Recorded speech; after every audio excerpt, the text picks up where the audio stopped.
Эфир нашего телеканала продолжит брифинг оперативного штаба по противодействию коронавирусу. Узнаем о текущей эпидобстановке и принимаемых мерах в регионе на сегодня. Здравствуйте. О сегодняшней эпидобстановке в республике, пожалуйста. Добрый день, уважаемые жители и гости нашей республики. Сегодня на 7 июня зарегистрировано 100 новых случаев коронавирусной инфекции. Наибольшее количество традиционно дает город Якут – 63 случая. Кроме того, в Ленском, Мегино-Кангаласских по 4 случая, Алданский, Амгинский, Вилюйский, Горный, Сунтарский, Усялданский, Хангаласский по 3 случая, Верхневилюйский, Верхоянский, Амиконский 2 и Булунский, Кобяйский по 1 случаю. За сутки всего проведено 1616 исследований. Всего за весь период обработано уже более 1 миллиона 130 тысяч тестов. Что касается вакцинации, то по состоянию на сегодняшнее число у нас на территории республики поступило 202 409 доз вакцин различных видов. В основном это спутник и Пивак. Ковивак был в незначительном количестве. Первую вакцину за весь период получило 177 935 человек, в том числе 40 тысяч это лица старше 60 лет. Полную вакцинацию завершили 121 человек, 121 706 человек, в том числе 30 643 это лица старшего возраста. Всего у нас на территории использовано 88% от общего объема вакцины, поступивших в республику. Практически во всех районах сегодня республики вакцина имеется. Мы ждем сегодня дополнительную партию 4500 доз вакцин, которые будем направлять в районы, в которых сегодня имеется наименьшее количество доз вакцин.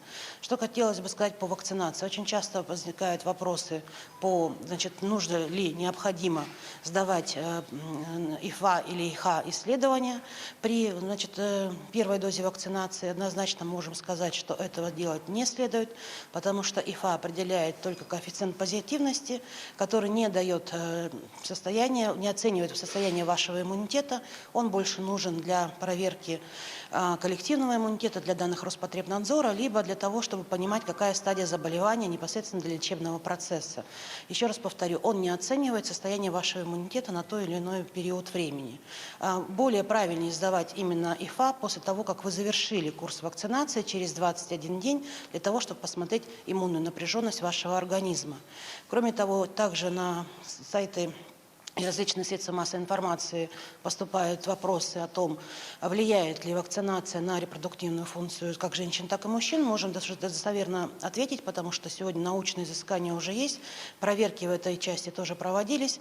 Никаких влияний на репродуктивную систему вакцинация не влияет.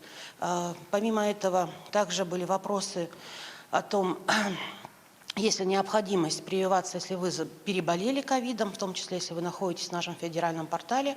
Да, вакцинация обязательно. Если вы переболели в легкой степени, то это через 3 месяца. Если переболели в тяжелой, через 6 месяцев вы можете прийти вакцинироваться.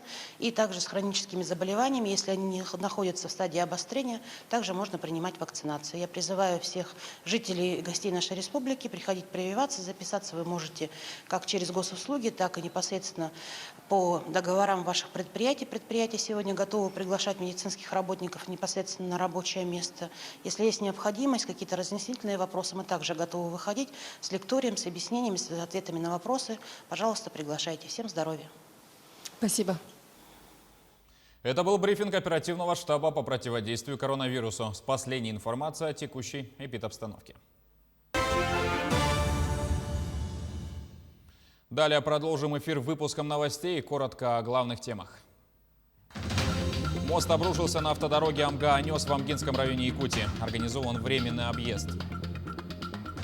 В Якутске обсуждают диагностику и лечение онкологии. В столице организовали научно-практическую школу с привлечением российских экспертов. А сориентироваться в программе ИСЭХ Аланхо помогут специальный сайт и мобильное приложение, которые презентовали в Алекнинске. За минувшие сутки площадь пожаров в Якутии увеличилась почти на 2000 гектаров. По данным авиалесоохраны, обнаружено 3 новых очага. Тем самым на территории региона действует 32 пожара. Лес горит на площади 11,5 тысяч гектаров.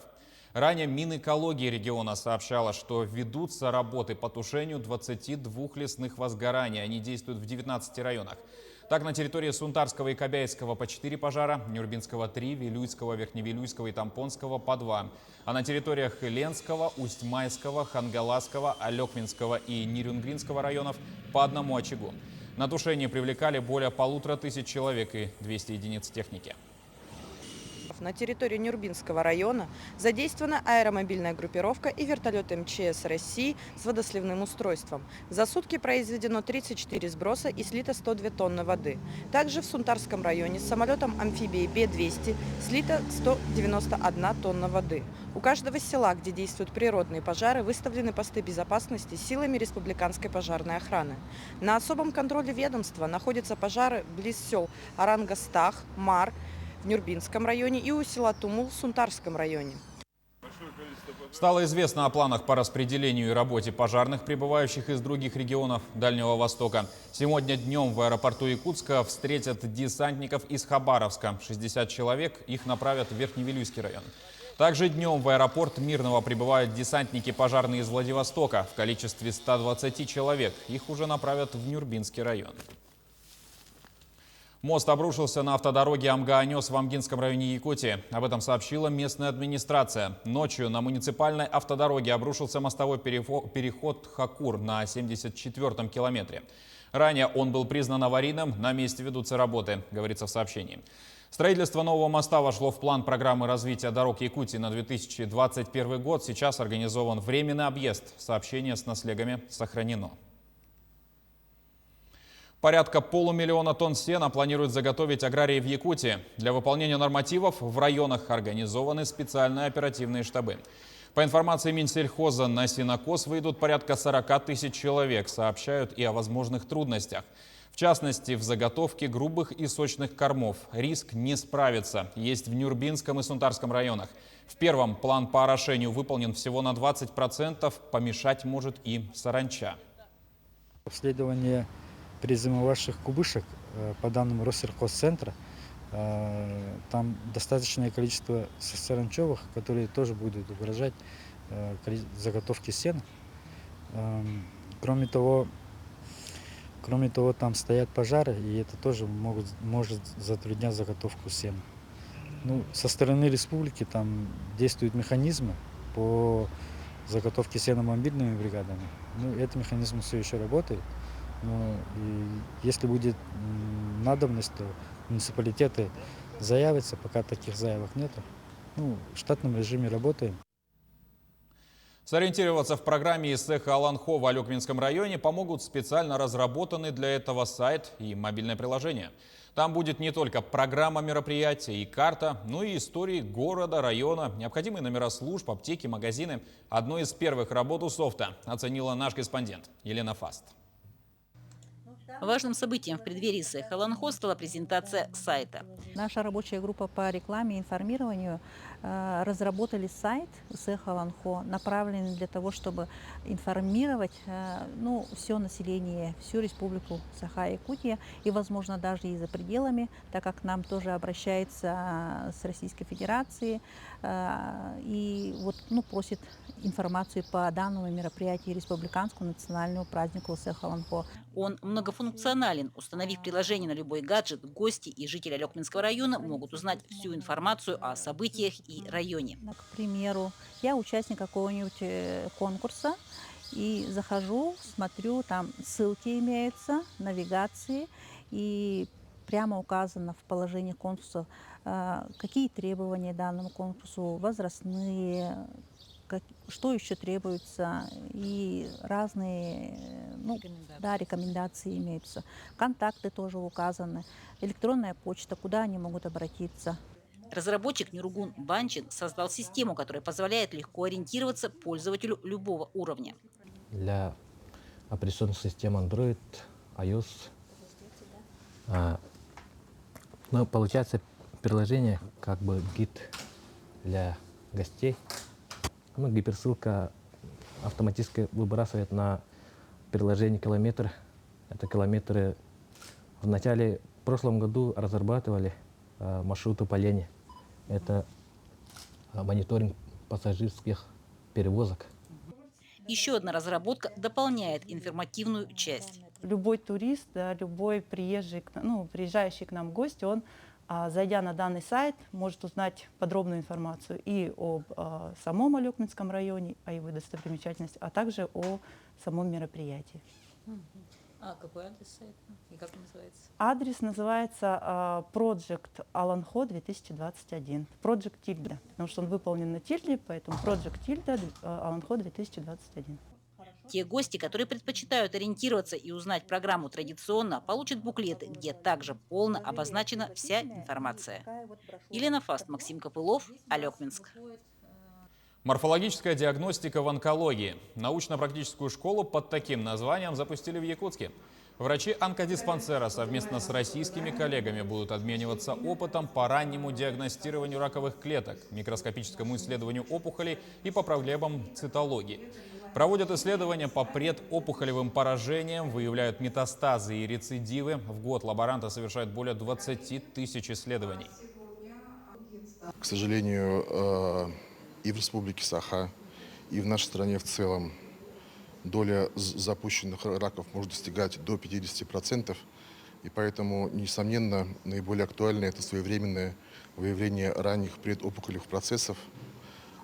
Сегодня мы разбираем в основном это выявление предопухолевых процессов патологии женской половой сферы. Заболеваемость раком шейки матки растет повсеместно не только в Республике Саха, в том числе и в Российской Федерации, связано в основном с тем, что существуют некоторые проблемы в ранней диагностике предопухолевых процессов. Единый госэкзамен по математике профильного уровня в Якутии пишут более 3000 человек. Для этого работают 175 пунктов.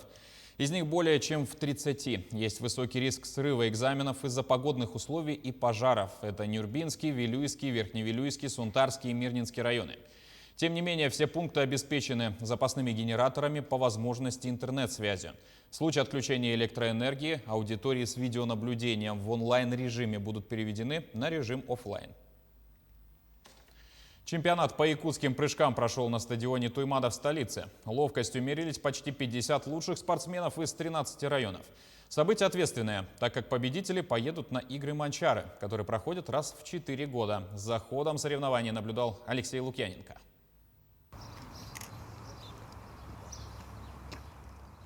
Соревнования проходили по 3 видам якутских прыжков: КЛы, Истана и Кобах. Первый день чемпионата ознаменован аж 3 рекордами республики. По прыжкам Истана Кай Адамов прыгнул 47 метров 43 сантиметра. Среди юношей до 20 лет Нюргун Сокольников 45 метров 49 сантиметров. А среди девушек Валерия Олисова с результатом по КЛы в 24 метра 75 сантиметров.